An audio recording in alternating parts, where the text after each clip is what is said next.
Good afternoon, everyone, or good evening, depending on which time zone you're in. My name is Brent. I'm the host for Canadians with Disabilities and Their Allies. This evening, I have Sherry Flaman coming on, and she's going to be talking about basic income and the advantages it has for people with disabilities and other disability discussions also. Thanks, Brent. I really appreciate you having me on the show again. Yeah, it's always a pleasure having you on, having great discussions, and it's such a great, pleasure having you on and having these discussions for sure. It's always welcome having awesome guests like yourself on. Hi, thank you, Brent.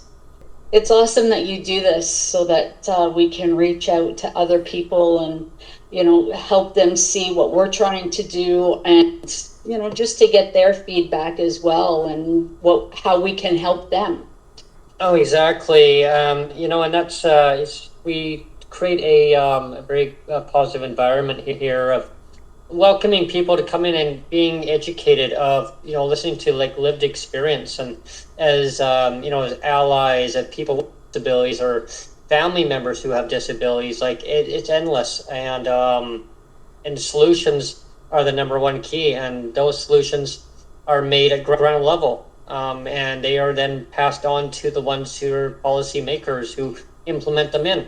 So we tell them what we need, and they implement it in. Well, they're supposed to anyway. That's how it's supposed to work. But so many people they need to know like that there is income there, like not knowing of having making the difficult decisions of where do I cut back? What do I how many meals am I going to have today? Do I feel like making this? So, no, maybe I can. People shouldn't have to do that. Yeah, definitely. We should not have to do that, especially not as Canadians. We are one of the richest countries in this entire world, and yet it doesn't show that by those of us who are Canadians. It's really starting to get to me, like I see on Twitter, I see on like all over the place that people are constantly having to ask, like, can you help me with my rent? Can you help me with food? And how is that right? How is that right in any way, shape, or form? This is not, one of these third world countries. We have the money here. Mm-hmm. Oh, absolutely. And it's a wealth inequality, like and it's not distributed properly. Taxing big corporations, so they're making multi-billion dollars of profits every quarter. It is sickening. It really is. And they don't pay tax in Canada. Like, really? Are you kidding me? Like tax shelter them. Yeah, let's just take care of them. Yeah. Well, I read today because it was brought to my attention. So I went on Google and I found everything that I was looking for. And apparently by the end of this month, we in Ontario on ODSP are getting a whole 5% raise. That equals to $58 if you get the maximum amount. Oh my gosh. Like, great. Thank you. I appreciate the $58. Do not get me wrong. The problem is $58 towards rent that is, $1,200 is not going anywhere. When you have to eat $58 for a month of food, that doesn't go very far. Not with the prices of everything these days. It just doesn't. And Brent, the past few days I've been driving in Toronto and I was on the QEW and there's a sign, and the government is so nice in publicly announcing these things, which is good in a way, but in other ways it infuriates me because they are spending $32.5 million to put on a new highway on-ramp. Whoa. 32.5. Why? Like, it does not make any sense to me at all. And then, like, just down the road, I have this park Beautiful park, don't get me wrong. It's a great park. They've got, great things for everybody. But $2.5 million for upgrades to a park, it doesn't make sense. We have people living in tents. In Canada, we have people living in tents. What is wrong with this picture? Like, it does not make any sense to me whatsoever. We've got things so twisted here, okay? And please, I don't want anyone to think that I am, a racist, or I'm whatever, all those other words. I am not. I love people. I will talk to anybody. I'm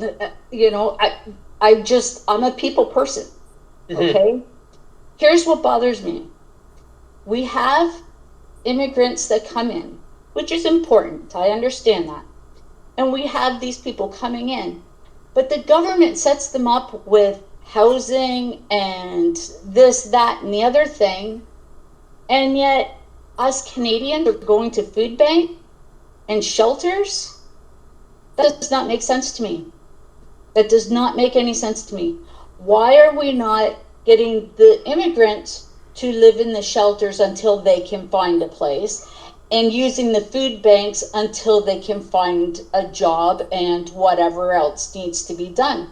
That's the way that should be. And we should be supplying everything for those of us who are already here. Those of us who were born and brought up in this country. We are the ones that should matter to our Canadian government before anyone else coming into this country. We need to matter, and we don't, and it's not right. It is not fair. I am so tired of hearing that we need to make affordable housing, and we need more affordable housing, and going on about affordable housing. We don't need affordable housing. We need housing we can afford. Affordable Absolutely. housing is for people that have the money to buy a house. I'm sorry, I do not have the money to buy a house. I need a place to live that I am safe and secure in that place. That I know I can cover my rent. I know I can get food. I know that I can get around. I know I can have the medications and everything else that I need to survive without having to go around and asking, can you help me? Can you help me? Can you help me? Not fair. It is not right. And I totally agree with a basic income. I think those of us on disability should still receive drug benefits, dental, glasses, because one of my medications alone is $250. That's just one of my medications. And I can refill that up to 3 times a month. So that's a lot of money that I would have to pay out if I don't have these benefits, right? I don't have the luxury of being able to go out and work and have benefits through my job. I don't have that luxury, not with my disabilities. I don't have that. And there's a lot of us in that position. It's not just me. It's not just you. There are thousands upon thousands upon thousands of people in this country that are in the same boat.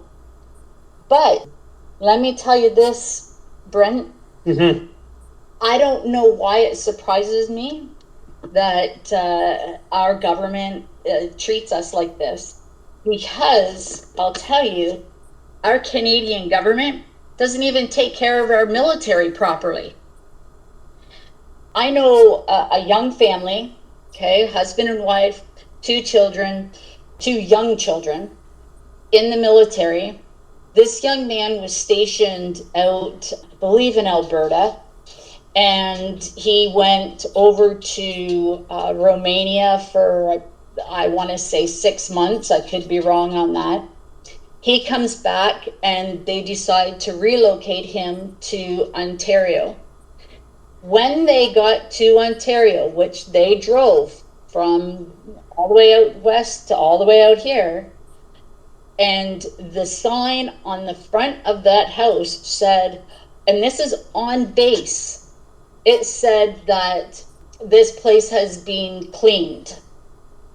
These people walked into that place and they had to turn around and walk back out, and they spent a week in a motel because they had to clean that place. It was so disgusting. They could not take those children in there. And that's our military. That is on our military base. So why is it surprising me that our government, if they're going to do that to our military of all people, our military who fight for us, for our freedoms, they do that to them? And it surprises us what they're doing to us. It doesn't surprise me anymore, right? It's like they take care of the elders, so they say, and they're supposed to take care of the military, but they're not taking care of the elderly, and they're not taking care of the disabled, and it's the armed forces that, like, what we have now is what they fought for, and I know they're showing utter disrespect to society. I echo that.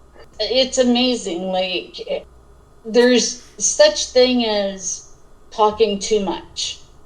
There's a time for talking. There's a time for acting. And I actually had said this once at my church, and there's a time for prayer and there's a time for action. The time for prayer is when there's absolutely nothing you can do to help that person. That's a time for prayer. A time for action is when you can actually do something to help that person. If a person is saying, I'm hungry, I have no food, if you've got the funds or whatever, then here it's time for action. Here's the stuff that you need to be able to live, or so that you can get by, or so that you can just, get through this week or whichever. And it's time that the government stop talking and now put into action all this stuff that you keep talking about. Do something for your people. We are the ones that, basically they work for us. They're our government. They work for us, and yet they are not doing for us what we need. Would you continue to go see a doctor if the doctor kept examining your foot and yet it's your hand that hurts? No, you'd see somebody else. Well, the government's doing the same thing. They're looking at one thing instead of doing the other thing. The right hand doesn't know what the left hand is doing. The left hand doesn't know what the right hand is doing. Rather than where they can work together and tie the hands together and say, look, there you go, work. But